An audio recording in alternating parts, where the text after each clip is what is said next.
Okay. First, welcome everyone to JuMP Dev 2024. It's really great to be here. There's some old faces and new faces. So what I'm going to talk about to kick off the workshop is the state of JuMP. Some of this will be a repeat of if you've seen my previous talks. My goal is to cover important things that you should know about that have happened since the past JuMP Dev 1 year ago, and where we're looking forward, how the JuMP team is looking forward to development coming up. I work at Hudson River Trading, and I have to disclose that I'm speaking in a personal capacity. So what is JuMP? JuMP is an algebraic modeling language. It's part of the zoo, what I like to call the zoo of algebraic modeling languages. This list grows every year. We have AIMS, AMPL, CVX, CVXPy, GAMS, Lingo, Maximal Software, MiniZinc, Pyomo, Simple, Seqplex, Concert, GNU MathProg, and I won't read the whole list, but it's a growing list. There's a lot of software that does similar things to what JuMP does. And what JuMP does more precisely is it lets you write down a mathematical optimization problem. And so, for example, let's say we want to solve a constrained linear regression problem. We create a JuMP model, we add decision variables, we add constraints, we set the objective function, we call optimize. Then JuMP prepares all the data, hands off this problem to the solvers, which do the actual work. So here, IPOpt is the solver that's doing the actual work of solving this mathematical optimization problem. And JuMP makes it easy to access with this nice syntax.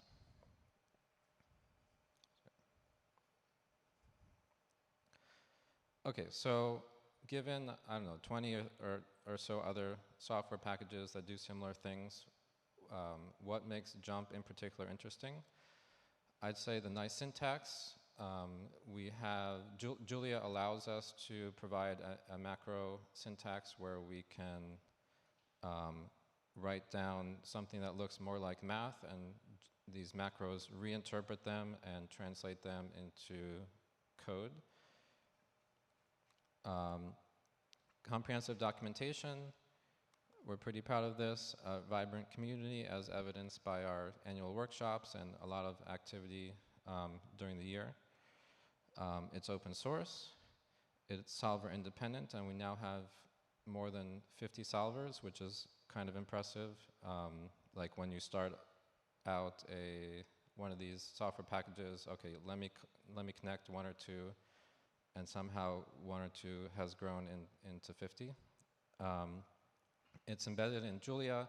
Julia is a cool programming language that lets you do basically high-level computing and in an efficient way. So usually when you're solving an optimization problem, that's not the only thing that you want to do.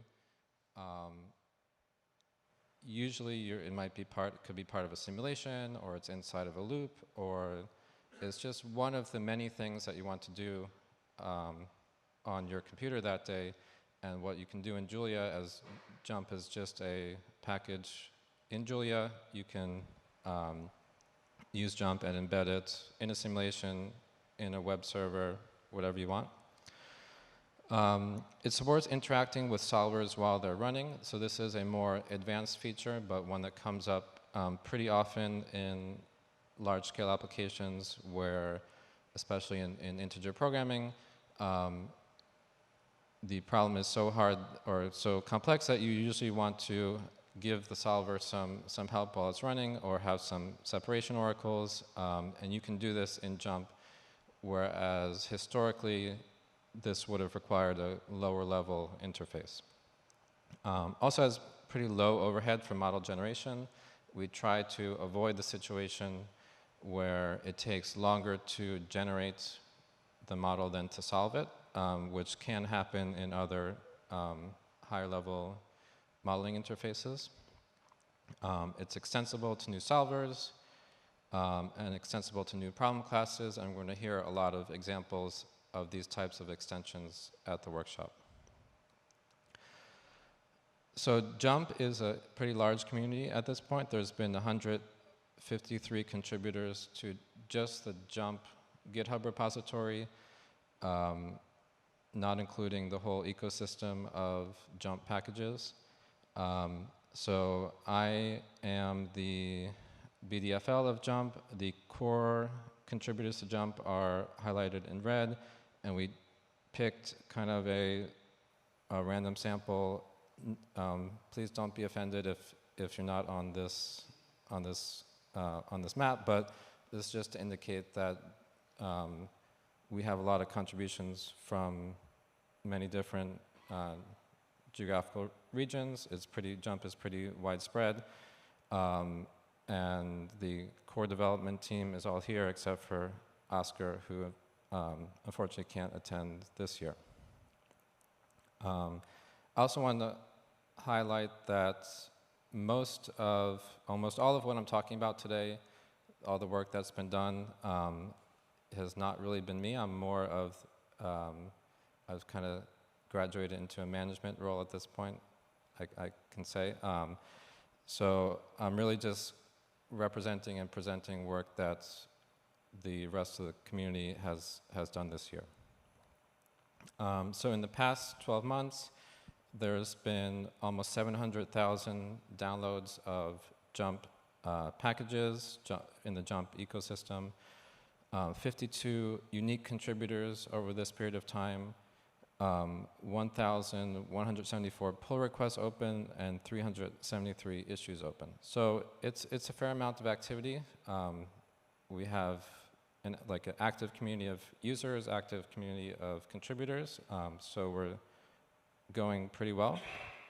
From the past year, I'd like to highlight the following milestones. So between July of last year and July of this year, since the last JuMP Dev workshop, we released a number of versions, so we're now at 1.22. We crossed off 3 roadmap items from our list, and those are usually pretty substantial projects that we've crossed off. Number of supported solvers has increased from 43 to 54. That's a pretty big relative increase. The convex JL backend was completely rewritten, so that was a multi-year project that landed in this past year. The JuMP developers were recently recognized with the Julia Community Prize. That's pretty cool. A couple of weeks recently at JuliaCon. An important item kind of administratively is that we transitioned from NSF funding, which was most of our funding sources for the past few years, and we have some new funding sources in the pipeline or currently running. These include agreements with Los Alamos and PSR. And finally, we have the second JuMP baby.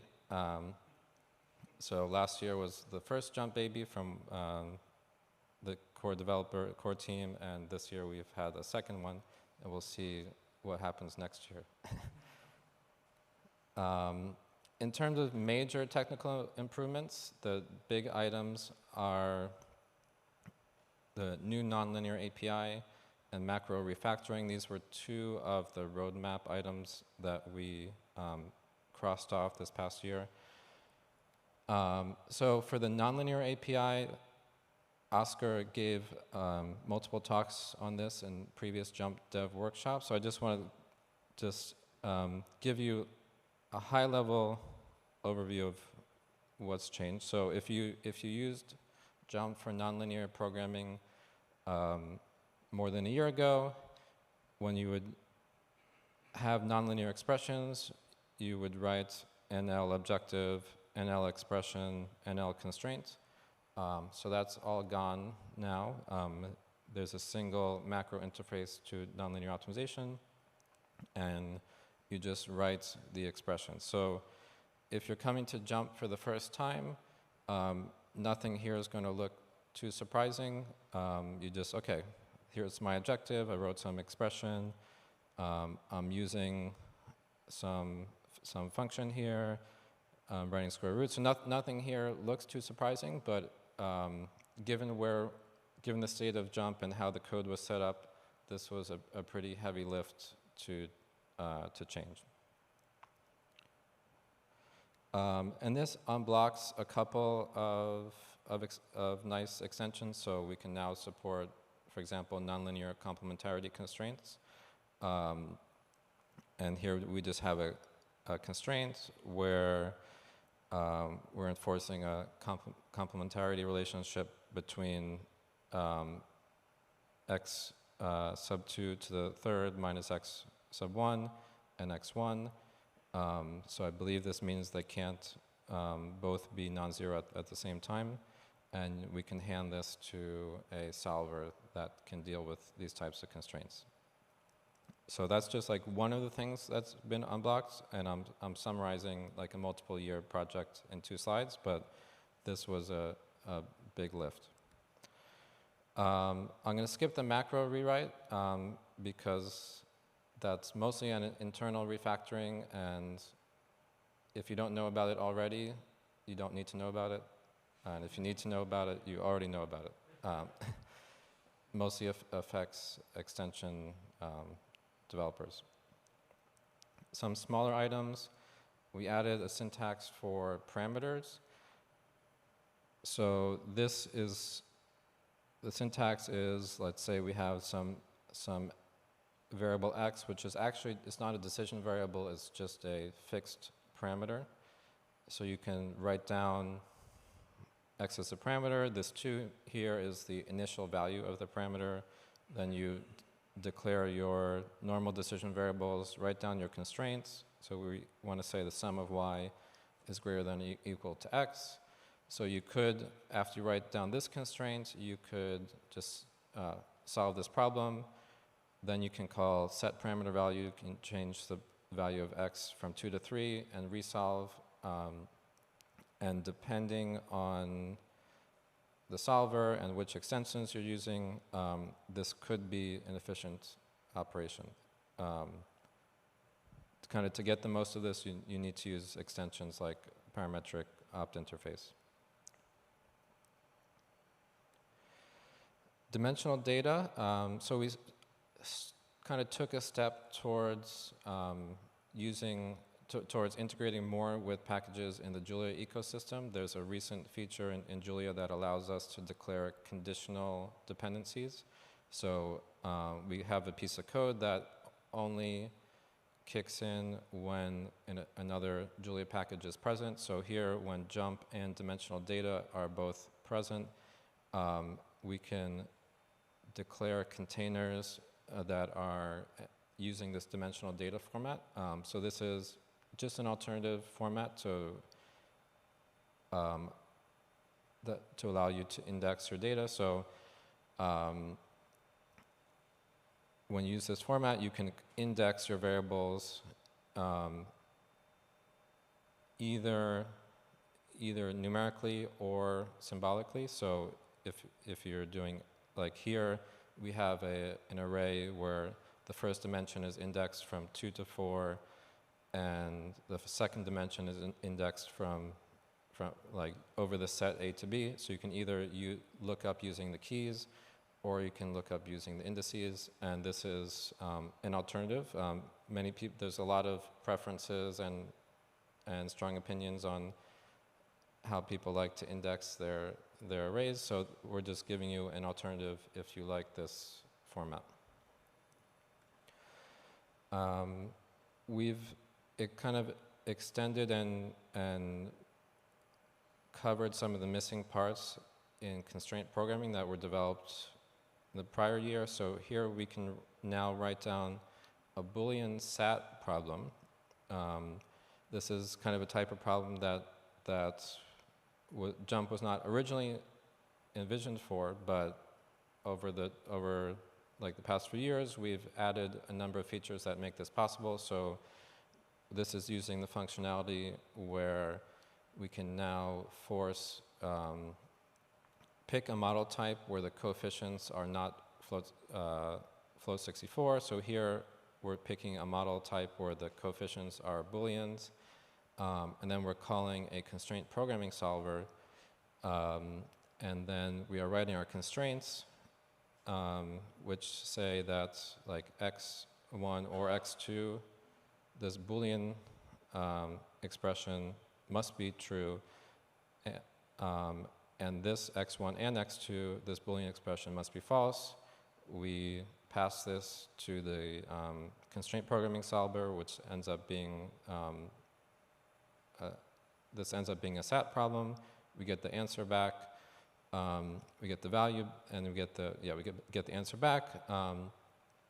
Some SAT people might be offended by the call to optimize here. Here we're not really optimizing. We're just finding a feasible solution to the SAT problem, but we'll deal with that little inconsistency, and this allows you to connect JuMP to different types of solvers that couldn't be accessed through JuMP before.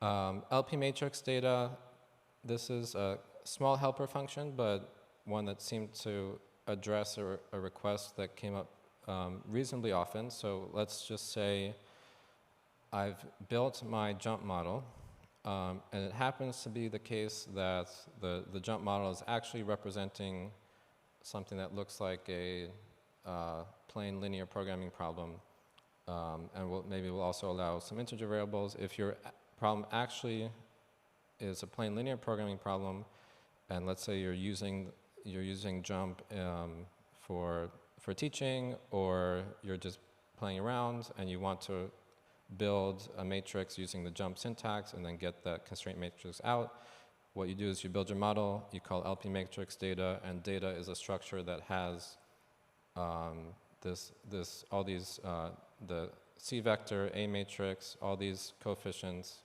vectors in an easy to access format. So this is a convenience function, but it kind of makes it easy to play around with JuMP in ways that you couldn't do before. This is also like a small helper function, is solved and feasible. It really does what the name says. We're trying to meant to simplify some cases that previously, to really do the right thing after JuMP solved the problem, you would have to check the termination status and the solution status. That's maybe, I don't know, 5 lines of code, and we've replaced this with 1 line of code that handles most of the situations. If you're not solved and feasible, then you do have to check the termination statuses to see what actually happened.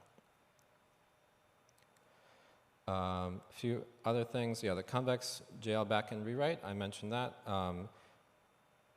If you're a user of convex.jl, that's a pretty big change and kind of brings convex.jl pretty closer and more well integrated with the MathOpt interface JuMP ecosystem. A Groby automated install. When you do, basically when you install the Groby package, Oscar and in collaboration with Groby developers, we figured out a way to actually just automatically pull the Groby binaries and skip a step where you have to configure the path to Groby. It sounds small, but I think it will, in aggregate, save a lot of people a lot of time.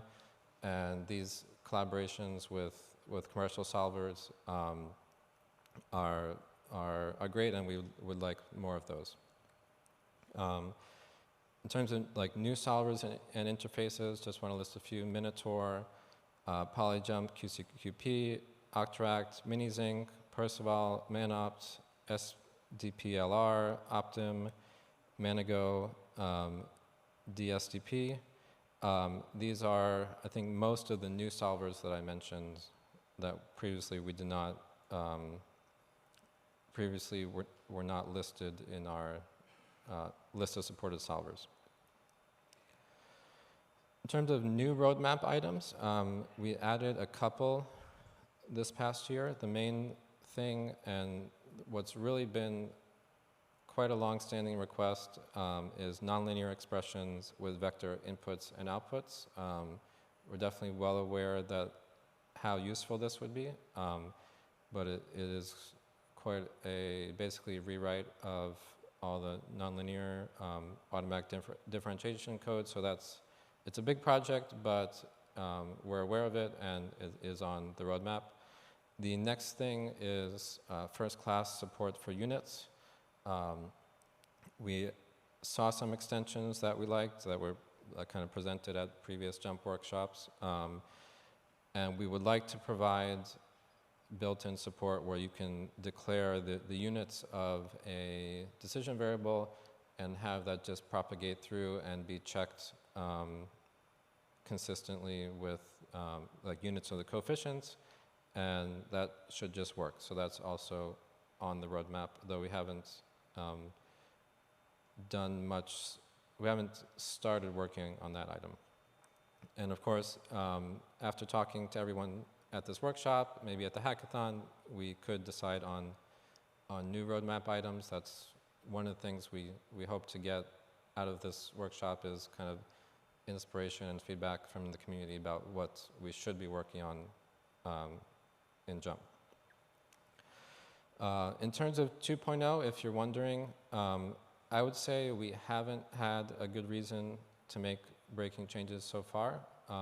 That it could happen, but I haven't seen a good reason to make breaking changes. And you can kind of compare with NumPy they just released their 2.0 this year after 16 years of 1.x. I don't know if we'll make it 16 years, but we're not really in a rush for 2.0 unless we have a really good reason to make breaking changes. Yeah, well, another thing is that there have been a few cases where people say, okay, I love to use JuMP, but I'm coding in some different programming language. It does happen.